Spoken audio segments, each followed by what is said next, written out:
Hello and welcome. What's up, everybody? This is Kevin Orris, and today I've been following for a long time, and is co-founder of Beyond the Peak, which is an amazing agency that helps companies with enrollment and scaling. And he's also the founder of Conscious Sales, which is a program and training all around helping coaches, leaders, experts, consultants, teachers really level up their game. Which, as we know in the sales world, there's so many foibles and follies you can fall into, and there's really a good way to do it. So I'm excited to drop in with David today, and this is going to be super valuable for all you coaches out there that are watching along with us, because we're going to have some bombs dropped, no doubt. All right, and he's back. So actually, now I can't hear you. I don't know if it's oh, there we go. How about now? There we go. I gotcha. Beauty. All right. Okay, live from Peru.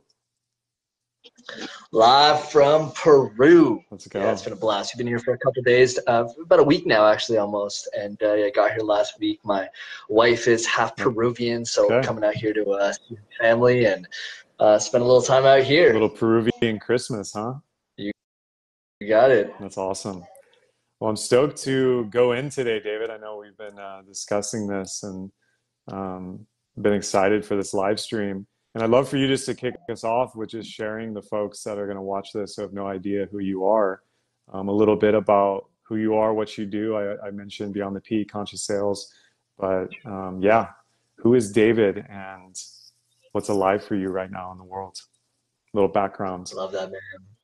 Yeah, man. Well, you know, it's really timely because I actually just wrote a post today about just kind of the story I've been on. And, you know, one of the craziest things about my story is I never expected to be in this world. Like, I never expected to be full-time in building conscious sales teams and running this training. Like, that wasn't my plan.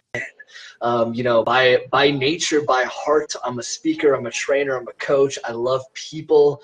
And I knew, you know, I've always wanted to make a big impact on the world. I never knew quite how. And, you know, business seemed to be the way to go. And so I, you know, started building businesses and going about different things like running a marketing agency, a consulting agency, a coaching agency.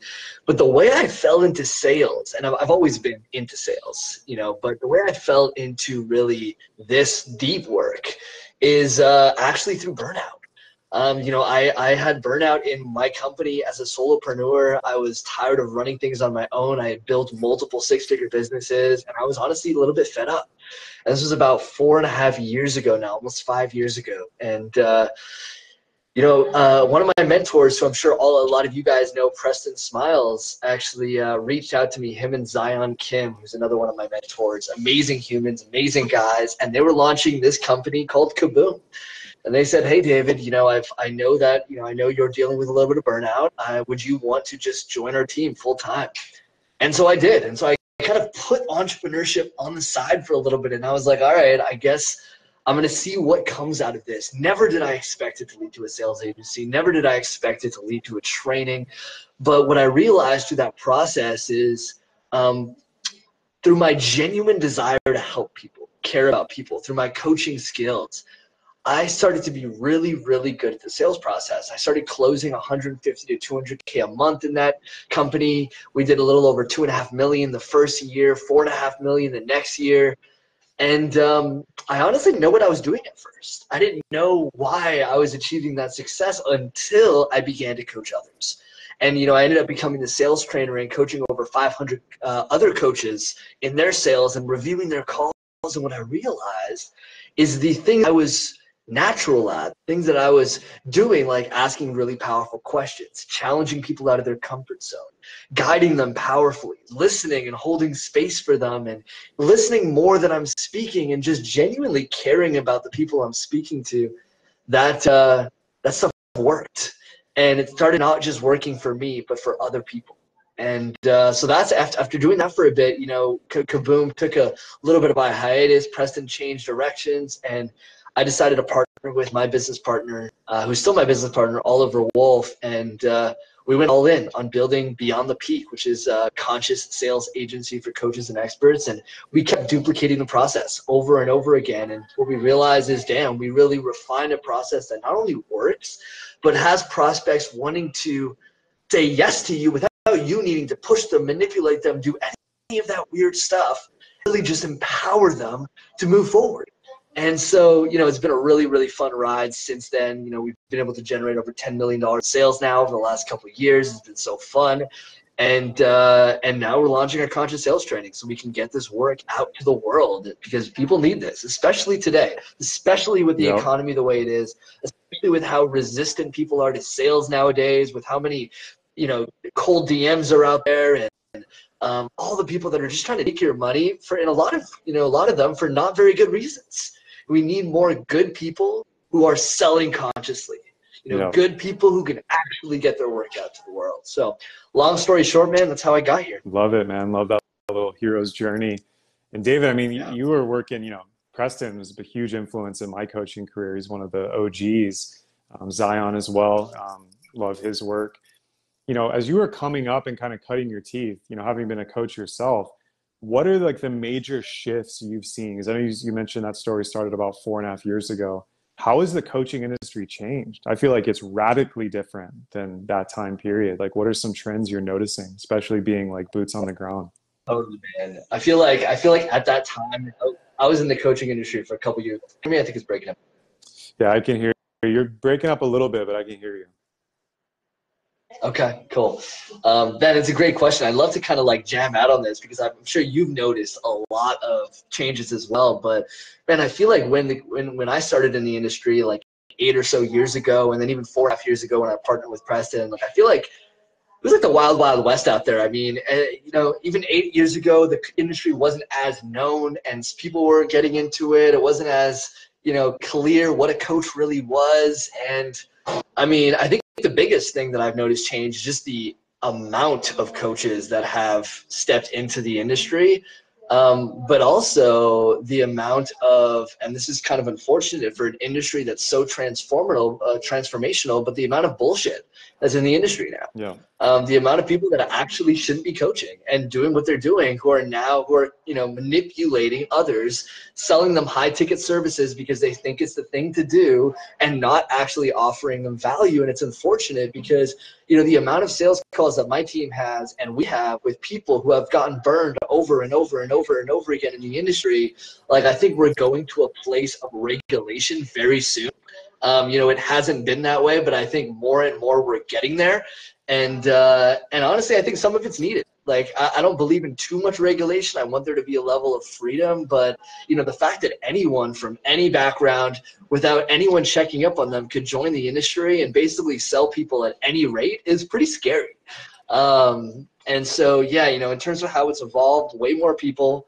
We're starting to see that, there's one side of really ethical coaching and there's another side with a lot of unethical coaches and a lot of unethical people stepping into this industry and using social media as a platform to, get more clients when it's probably not the best thing for them. Yeah, 100%. I mean, it is the Wild West still in many ways. Yeah, 100%. Yeah, and this is what's so fascinating because there is a weird spotlight on coaching and personal development that I've noticed. For example, someone will go to an insurance company, Walmart, other corporations you could name that we know via like Supreme Court cases and other things, highly unethical, although still providing a ton of value. So not going to knock them. They're doing a service, but people won't blink an eye spending hundreds or thousands of dollars with those companies. But when it's a coach and it's very personal and intimate, it's your relationship, it's your fitness and nutrition, it's your spiritual growth, or it's your business. Suddenly coaches get put on blast, I feel. And there's been like almost a cancel culture vibe in the coaching industry, especially since 2020. And I know this has scared off a lot of coaches, maybe rightly so, because of that scrutiny. But as you're mentioning regulation, do you foresee like, there is the ICF, there are like organizations that certify coaches, but do you foresee like several other industries coaching entering like some kind of regulatory agency or like certification process and having like a better business bureau for life coaches?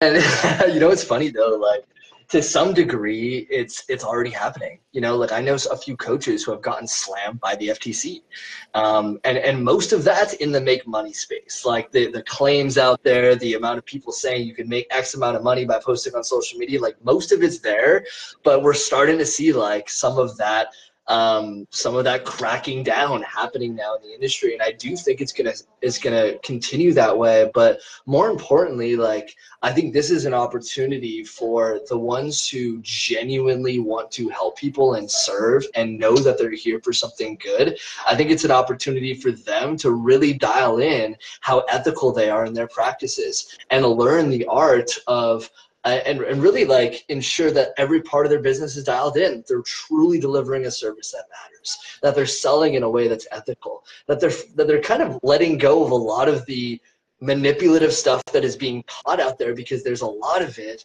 and kind of creating their own way of enrollment, of sales, of business that actually serves people. So I think those are the people that are going to, you know, begin to succeed more and more and more.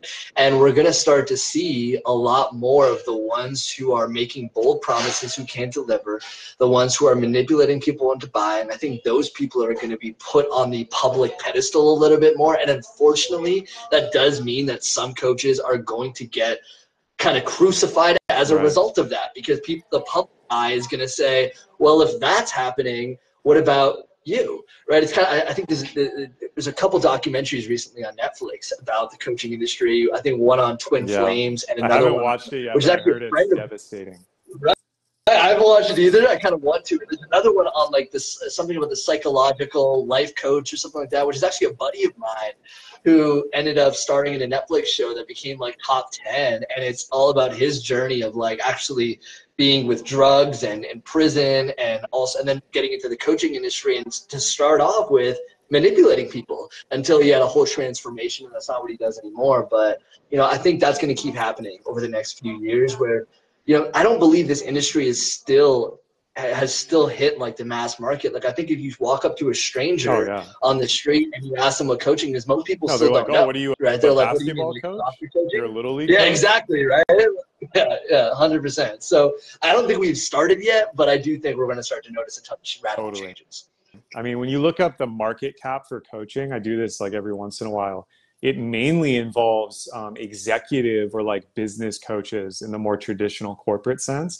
So, Yeah. as an industry, personal development itself, and all, you know, business coaches, health coaches, relationship coaches, you're right, it hasn't even really begun. That's the crazy part. In a way, it feels saturated on social media, but in terms of like business industries, we haven't Yeah, even really seen what's possible totally. with growth. And well, because we're in it, We're in right? the Like we're like deep bubble. in it, so Yeah. we see all the coaches everywhere, and it must mean that, oh, there's no more room for it. But that's definitely not true. Like if you look at the amount of publicly traded coaching companies, there's very, very, very few, right? Yeah, there's a lot of publicly traded companies, and so I think, you know, yeah, it's we haven't touched a lot of the world in this industry. And so I think it's a really good opportunity for people who really have good hearts and genuinely care about transformation to refine their own business practices and get out there to more people. Totally, totally. Well, Yeah, let's talk about sales, David, or enrollment. And obviously, a yeah, lot of people in the old school game, you know, think back to like the mid 2000s where like YouTube and Facebook, like coaches were starting to get big. And I feel yeah. like all of it, like now the term I hear a lot is bro marketing. Like a lot of people are burned out from high pressure sales, using manipulation, targeting pain points, and very much like a hustle to get the close, you know, just like you would get like in Wall Street or like other industries. And that obviously is changing a lot. And since you've been deep in the game, you know, being part of building and now running sales and marketing agencies, like what is the old dogma of sales, and what was not working about it? Yeah, man. Great question. I mean, I think most people will know, you know, when I mention this thing, I think people are going to nod their head, but it's like, you know, I think Dan Locke, high ticket closing. I don't even know where Dan Locke is anymore, but I used to get his ads all the time about joining his high ticket closing academy or whatever it was. And the whole energy of that was like, how can I push someone to give me their credit card on that call? Like that's the only purpose of that call, is how can I get them, whatever I do, how can I say the right thing How could I value stack? How could I make them think this is the best thing in the world to get them to buy right now? How can I do anything to get them to give me their credit card? And like, that shit's just it's not gonna fly. And people are still selling like that. And I think that, you know, I think one of the biggest changes will be the more people get exposed to coaching, the more people are going to be resistant to that way of selling, of bro marketing, of pushing people to buy, of, you know, using things like all the tactics, right? Like benefit stacking, you know, someone says something and you just kind of go off on all the benefits. You know, an example is like, yeah, you know, my biggest challenge is this. Oh, don't worry, we will solve that thing for you by doing X, X, and X. And it's like, it's so salesy, it's so pitchy, and it doesn't serve anyone. Like the world of car salesmen, the world of push-based sales, you know, might have worked at the initial stages of internet marketing where no one was exposed to this stuff. And so, you know, it was like the most exciting thing to buy someone from someone online. Like all these services came up, all these courses, and it was like, cool, like this is new, this is exciting. And that's not the way things are anymore. People have options. People have enough information. People can make empowered decisions. And I think, you know, another old paradigm of sales is that you are the kind of throne of information, that like the prospect comes to you for like everything. And then therefore you can stand in a space of control, in a space of power. That's not the case anymore. The people are more empowered than ever before. I can go Google 10 people that do what you do within a few seconds. Like I can go find your competitors. I can go look at reviews. I can go see if you're legit or not legit by just a few searches. Right. And so, you know, we're in the information age where people are empowered on their own to do their own research. You know, that stuff before doesn't work. You don't have the ability to hold the cards, right? Which is what that was. Now we actually need to guide people. We actually need to ask the right questions and get people to what they want, not to what you want. Yeah. Well said. I think you nailed it there. The newness of internet marketing and sales has worn off. And I think, you know, COVID digitized a lot of businesses. Now there is strong marketing and sales resistance where people are almost hyper skeptical of claims because they were burned so many times, or they have a family member like, oh yeah, it was bullshit, it's a Ponzi, it's this and that. So, you know, transitioning to more of your philosophy and also what Conscious Sales, you know, this, you know, new company that you're going in on, what is the core difference that would make sales and that process of enrollment conscious? And what are some of the hallmarks of that, or like the values? Yeah, great question, man. So there's a few. The first thing is a people-centric approach. And what I mean by that is, you know, when I'm on a sales call, it's not about me. I'm just a facilitator. I'm there to guide. I'm there to coach. I'm there to lead. I'm there to ask the right questions. But the key is it's not about me. And that's hard in a world where a lot of salespeople are fully commissioned, because it takes a level of mental, and actually entrepreneurs are full commission salespeople, right? We need to go and get and hunt and get our own business and create our own sales. And so, you know, to hop on a call with someone and actually, it's really intricate, right? Because I can say, well, I'm there to really serve that person. But what are you thinking in the back of your mind? Are you thinking, what is the thing that you can say next to get this person closer to a sale? Or are you actually present with that person and serving them? So that's one, is a people-centric approach. It's actually recognizing that you're there to serve them, right? Not the other way around. And therefore, your job is to create clarity for them so that they can come to their own decision on what's best for them. Now, the thing is, that might mean, and that brings us to principle number 2, that might mean they don't work with you, right? And so principle number 2 is the fallacy of always be closing. Right? Like, oh, everyone you talk to, you should close. That's not true. That is not true at all. In fact, if you try to close everyone, you're doing a disservice to them, because what you have might not be a good fit. They don't know, right? They're coming on thinking that this might be a good fit. It's your job to educate them, create clarity, help understand what their actual problem is, and help paint the way for them to see a solution.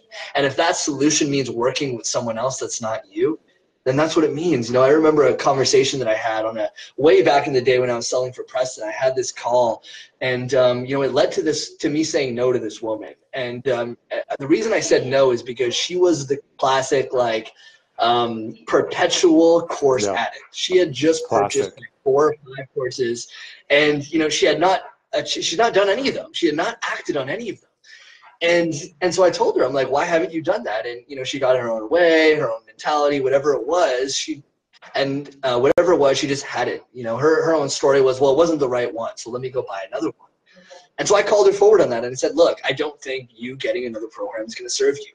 Even though she wanted to buy, even though she would have moved forward, I said, I think you need to go and prioritize what you've already invested, because you're just racking up debt, not moving towards your goals, and it's not serving anyone.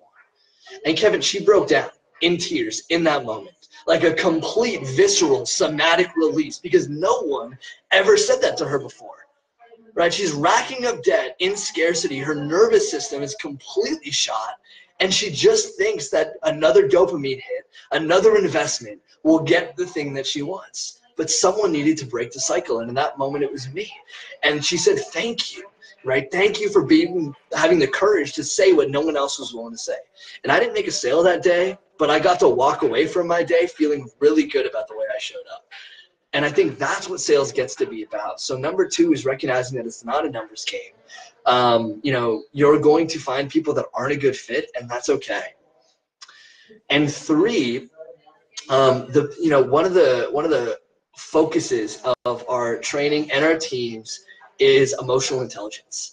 And what do I mean by emotional intelligence? Emotional intelligence is the art of being able to put yourself in someone else's shoes, relate, empathize, and connect with where they are. Emotional intelligence is the ability to deeply listen to someone's needs and actually hear, right, what they're saying underneath what they're saying. Right, because someone might share a problem with you, but unconsciously it's actually something deeper than that. And if you could ask the right question to help them uncover what's real for them, what's actually coming up for them, then you could guide them to a solution. And they might not see that for themselves, but emotional intelligence is being able to sense that. And so we train our teams with emotional intelligence skills, knowing that if they can deeply empathize, if they can connect, if they can ask the right questions, if they can stay curious, and if they can actually hear what's being said, as well as navigate this kind of wild emotional space with people that are making empowered decisions to change their life, specifically in the coaching industry, then they're also, then they're going to create better connections and better relationships. But 2, because of the safety that they create, right, which is really what it's about for us. It's like people don't, in the 21st, people right now at least, especially in 2024, and this is going to be the same thing coming, is people don't want to be sold, they want to feel safe. And so by learning how to be emotionally intelligent, by learning how to deeply listen, by learning how to ask the right questions, you can help someone feel safe. And in safety, they'll trust you. And if they trust you, they'll want to move forward with you, right? And they won't feel the same way with anyone else they talk to, because not many people are doing this. Right. Yeah, some of the major takeaways there, and like I've experienced this on sales calls as well. Like some of the most powerful experiences, just like you described, was saying no or making the handoff the referral. It's like, actually, you're not a good fit for coaching, and here's why. Here are some therapies or other practitioners that I think would serve you better. And that is like a win, you know? And this whole idea, yeah, always be closing, always be selling. I mean, this is super old hat game Yeah, A paradigm. Also, the old 100%. paradigm was so outcome oriented, like you said. I mean, that's how Right. I first learned, like old school Grant Cardone. It's like you got to Yeah. get the credit card on the call, and it was like, you know, that was great for a A lot of season of my pressure. business, If you don't, you suck. right? And it's a failure, right? You're taking an L. But this, what you're describing, is much more process oriented. It is coaching itself, right? It's coaching in the sense that what's at the center of the call is authenticity and the truth instead of the sale. Now, what's Yeah. beautiful about that in my experience, and I've seen this, you know, being in Beyond the Peak I'm recently. glad you're sharing, because I'm going to ask you, like, what is your experience? Because I know you've been practicing a lot of this for yourself already, and so I'd love to hear. Yeah. Well, what's really paradoxical is that actually has a higher close rate. Right. So a lot of people Right. think, you know, when I have coached people who are, you know, 6, 7 figure entrepreneurs and doing sales, they think if they let go of some of these old tactics, they're going to go into scarcity, but the opposite happens. And that's kind of the beauty. I forget who said it, but it's like no one wants to be sold, but everyone wants to buy. Because Yes. investing from a real place is a place of power. You're not like a Yeah. victim to the sale or something. You're actually Yeah. making a choice. And so for me, that's what the game I play when I'm on a call is like, how can I just love this person, give them energy, give them power, stay in that questioning stance so they Yeah. choose, and then I'm not attached to their choice. And paradoxically, when you let go of it, it comes right to you. And so I think Yeah, like man. in terms of the numbers, David, because I know you're a legendary closer, or a skilled salesman. What are the actual effects? Because like someone watching this who's running a business, they're like, well, this is great language and it's nice Yeah. and spiritual, whatever. But they're like, what about my bottom line, right? Yeah. 100%, man. And you know what? It's at heart, I run businesses, and ultimately, I would not be teaching this stuff if it wasn't going to deliver actual results. We've built $1 million business through this process. We've helped others do the same thing. And what we see across the board, and I'll kind of give you an example. One of our clients, Mastery Insights, amazing coach. Her name is Grace, and she's actually absolutely incredible. Before working with us, she had hired an agency that was modeling a lot of old school tactics to the point where they were the opposite of transparent and authentic, to the point where they wouldn't even share with her any calls, what was actually happening, and they were selling for her. She had no idea what was actually going on in the call because they refused It's to share any insane. of that with her. As a result, their average was about 5 to 8% close rate. 5 to 8% close rate. Now I believe that 5% of people are just ready to buy. You don't need to talk to them. They will just buy from you. You get on the call, you're basically taking their credit card. They've already been sold on the program by the content, whatever it is, right? And so that tells me that they weren't actually selling. All they were doing is taking credit cards, and they were being paid quite a lot of money to be doing that. And now, our average is consistently around 35 to 40% across the team. And we see this now with all of our teams, right? We have a quarterly goal where we must hit a 45% close rate across all of our teams. And typically it's higher than that. Right? We just finished the quarter with an average of 48%, and we actually had some campaigns that are just starting off, which means that it usually takes a little bit more time to get things up and running. But we've seen crazy things like 60% close rate, 70%, 80%. What's cool about this process, Kevin, is one of the biggest amplifiers of close rate is that when someone has a really good experience with you, they want to tell their friends. They want to tell other people. And so what ends up happening is, when they have powerful enrollment calls, genuinely transformational calls, they end up referring you other people. And so now you actually just maximize on your sales in general because people are just talking about you because you created an experience that created safety, that created trust, and that made them feel good, right? And so of course they want to talk about you. So yeah, is this just spiritual? No, it's conscious, it's human, and it will make you more money. And it's funny, I follow a lot of conscious capitalism principles as well, and they notice the same thing when they start to think about businesses from a place of win-win-win. Literally, everyone wins. The customers are happier, businesses make more money, investors make more money, and it's the same thing in sales. And I think it comes down to like genuine human fundamentals, like genuine human psychology. Like we're communal beings. We want to trust other people. We want to feel safe with other people. And unfortunately, in this dog-eat-dog world that we live in, most people don't feel safe with others. Most Right. people feel like they can't actually open up. They need to keep their cards. And this is just the way that our society is right now. And so when they have an experience with someone like you, with someone like I, with someone like our team members, it really shifts their perspective on not only sales, but life in general, to think that humans like this that actually care about them for their well-being and for the results exist. Unfortunately, though, because of the way that our world is, part of this process is actually, we call this de-armoring. You have to learn the art of de-armoring prospects. Now, what do I mean by that? We can assume that most people are going to come to a sales call with some of their cards to their chest with some of their walls up, and you literally need to learn how to take those walls down. And if you don't, they're going to be closed off for the rest of the call. They're going to tell you things that you just want to hear to get off the call. Well, I need to think about it, talk to this person, have a conversation with this person, and then they ghost you and never get back to you. Right? If they're ghosting you, it's because somewhere along the line, they don't feel like they trust you enough to need to actually tell you what's going on. Otherwise, they would tell you. Right? So does this lead to actual money, actual cash, actual growth? 100%. And I wouldn't be doing this Yeah. if it didn't. No, that's what I love about your philosophy with this. And I think for a lot of people, I mean, I think enrollment is kind of fulfilling this, but the word sales to them is like a icky word. Like you said, the classic, like say, oh, I'm in sales. You think of a telemarketer, you think of a car sale, a used car salesman, right? And that stigma or that energetic I've seen a lot of amazing coaches. This is like a weird thing, which I've struggled with myself. Like people who are genuinely high level fulfillment people. They get results. They're extremely intelligent, empathetic coaches, teachers, healers, et cetera, et cetera.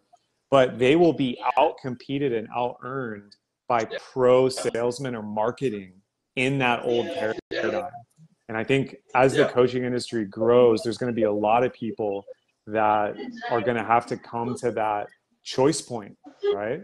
And those are the kind of people I think that, conscious sales would really benefit. So they actually feel an integrity and an alignment with the new paradigm that you're describing.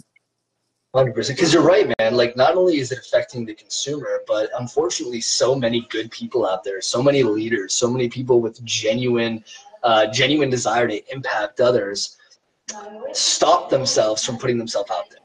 They stop themselves from serving others. They stop themselves from actually going out and having sales conversations because of the stigma around sales. They don't want to come off weird. They don't want. I was just having this conversation with someone the other day.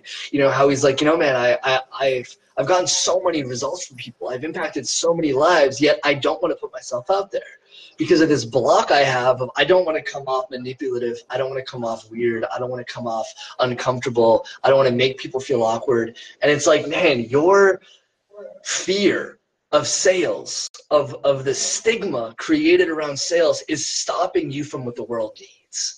And I truly believe that all of us have medicine that the world actually needs, and we need to put it out there to the world. And if we don't, people will suffer. People will genuinely, especially in the space of coaching, right, where we get to work with people so personally, where we get to truly help people. If we're not able to get to those people, people will suffer. And it's sad. It's honestly sad, and it doesn't need to be that way. One of the missions we have with Conscious Sales is to completely transform the way that the word sales is being perceived. Right, to completely reverse the stigma on it. And it probably won't happen in my lifetime. Hopefully it will, right? But I don't know. I don't know if it will. And to me, this is a lifelong mission so that when people hear sales, they hear connection, they hear value, they hear transformation versus car salesman, manipulation, all of these things that typically comes off with sales, right? Like most people I know don't want to hop on a call with a salesperson, right? They would rather do a lot of other things than hop on a call with a salesperson. And so we throw all these words, right? It's not a sales call. It's a discovery call. It's a strategy call, right? It's a transformational call. We throw all these words because of the stigma around sales, and we believe it shouldn't be that way. So hopefully through the work that we're doing, we could eventually transform that. Yeah, I love that mission. And that's what I want to see. I actually want to see the conscious community, or the sacred economy. Charles Eisenstein has an amazing book on sacred economics. Like those people who are really benevolent oriented people, they genuinely are driven by the desire to help and enrich others' lives, truly. Meanwhile, CEOs and corporations, we can go on the litany of like what the old school capitalism is doing. I want to see those people win and be as wealthy. Like that's a signal for me that we're moving in the right direction as, commercial beings. We are doing commerce, even when we were trading, goats and chickens or bottle caps or seashells. Like humanity is, it's all about value and the energetics and fluidity of value. Money and sales just happen to be how the game is played right now. But that's the world I want to see. And so, David, I'd love for you to share about conscious sales itself and what someone watching this now or later can expect, and like what is the value of like actual conscious sales, like coaching and training? Yeah. Well, real quick before I get into that, you mentioned something awesome when it comes to like, food trade Right. back in the day. And I've done a lot of research around this because I wanted to see like, I wanted to study how our economy was formed and, who were the merchants of our world? Who were the old salespeople of our world? And was sales always this way, right? Was sales always perceived this way? And what I found is no. This wasn't always this way. When through the economic boom that we've experienced over the last century, then through and the mass market of products and consumerism, the whole stigma on sales was created through that process of pushing products down consumers' throats. But when you look back into the original merchants, we look at the way that societies were formed from the basis of salesmen through merchant, right? I was looking into how there are communities and even countries that were formed because merchants Right. would sell to other countries, create trade, create harmony, and bring communities and humans together. We literally would not have society without the original merchants who helped bring our world together.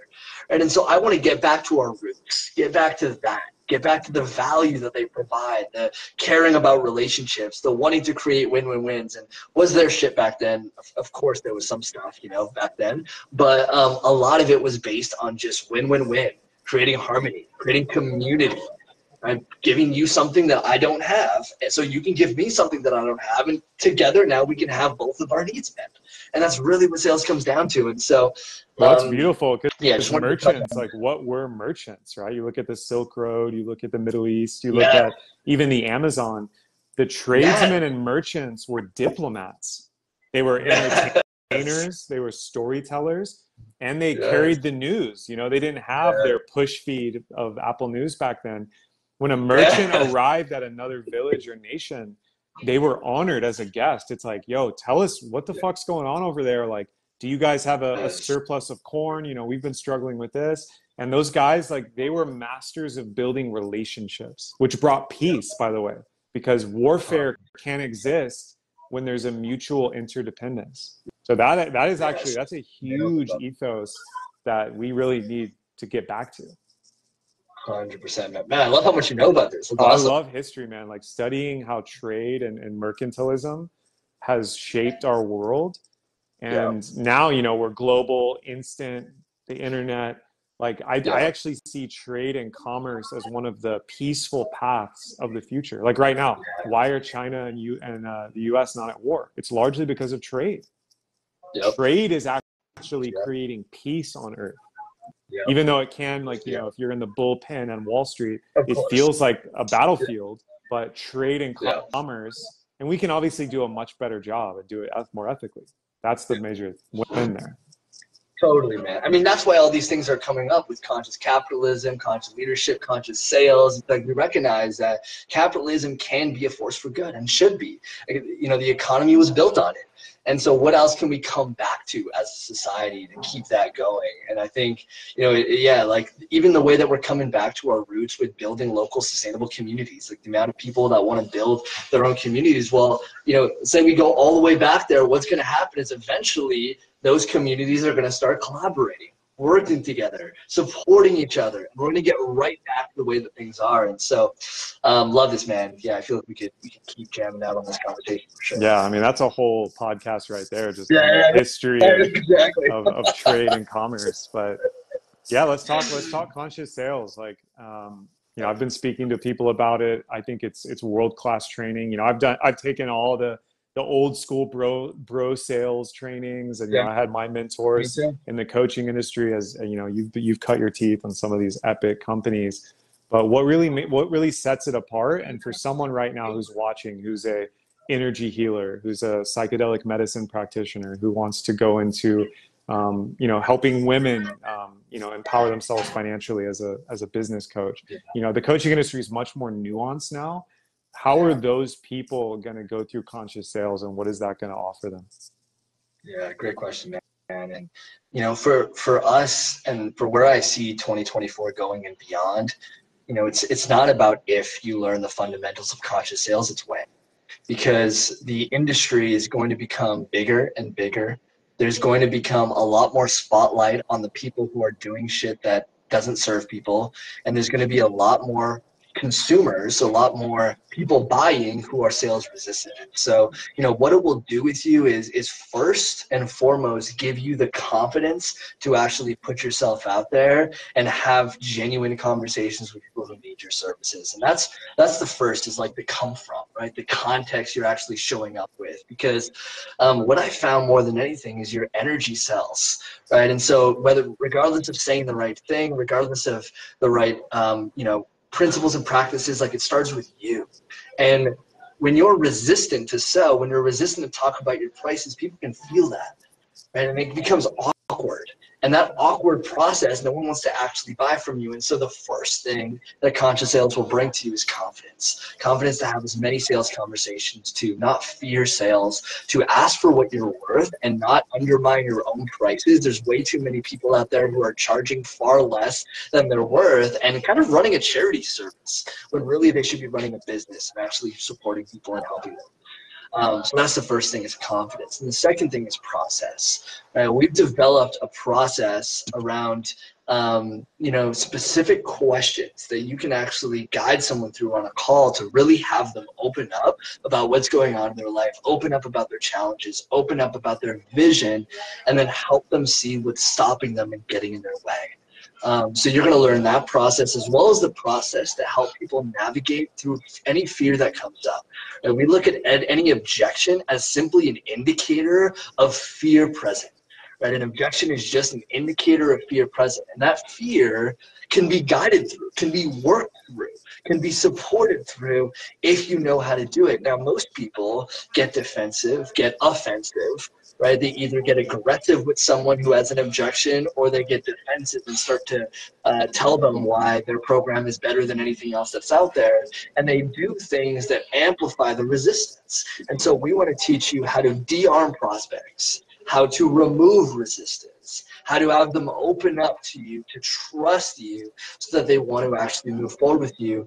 And, a couple of the other things is learning how to actually present your offer, your services, in a way that really speaks to the heart of your prospects. Because we can teach you all the way to sell, all the ways to sell, the right questions to ask, even how you show up the right way. But if your offer if you're not able to communicate your services, your offer, in a way that actually connects to what your prospects are looking for, they're not going to see why they should move forward with you. Mm-hmm. Right? You hear all the time that people buy emotionally and justify logically.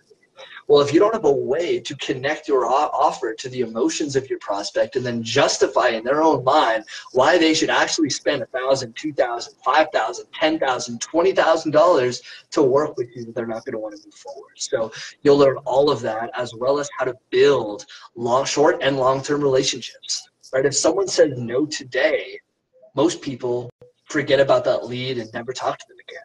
We want people to build actual relationships here, because if someone says no today, they might be a great client in 3 months from now, in 6 months from now. They might know other people who are a great client. So how can we maximize on genuine relationships with people and build that over a long period of time, so that you have a pipeline of consistent leads coming into your business? Because that's the recipe to scale it, right? Most people just don't have enough leads, but they're also not spending any energy on building real relationships. Right.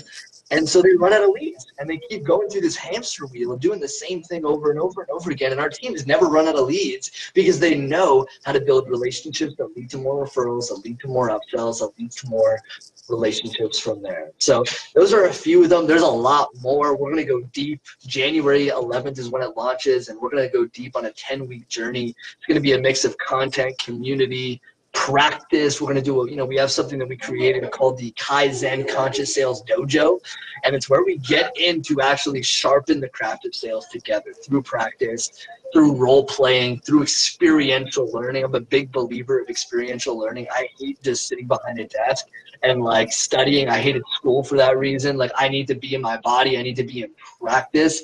I always loved acting for that reason, is because it gave me the opportunity to just get into the role. Yep. And so we do a lot of this in the program to actually help people master the right questions and feel confident when they're guiding people through. Yeah, I love that. I'm the same way, man. You gotta, like, I'm visual and embodied learning. Like, that is the way. Yeah. It's also why I love acting and comedy, improv, poetry, spoken word, Yeah. because you have to Dang, man. use the body to have this stuff really get inside. And like Yeah. that, from when I hear conscious sales, that's actually what I hear is like embodied sales.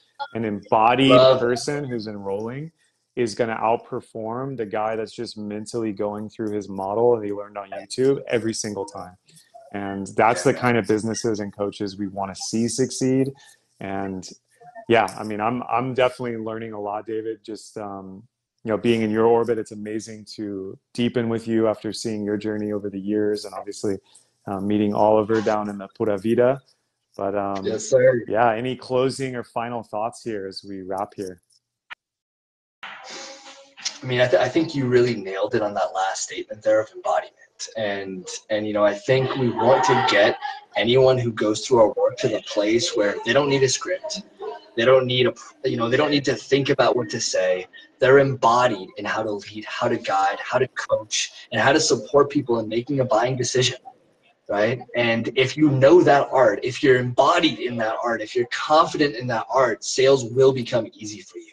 And that's really what we wanted to make is the way to get this community, this spiritual community, these coaches to be the pioneers of the economy, right? Be the ones who actually create wealth for themselves, be the ones that get paid the most money. Is we need to get rid of any of the fear and the insecurities and the overwhelm that comes through selling.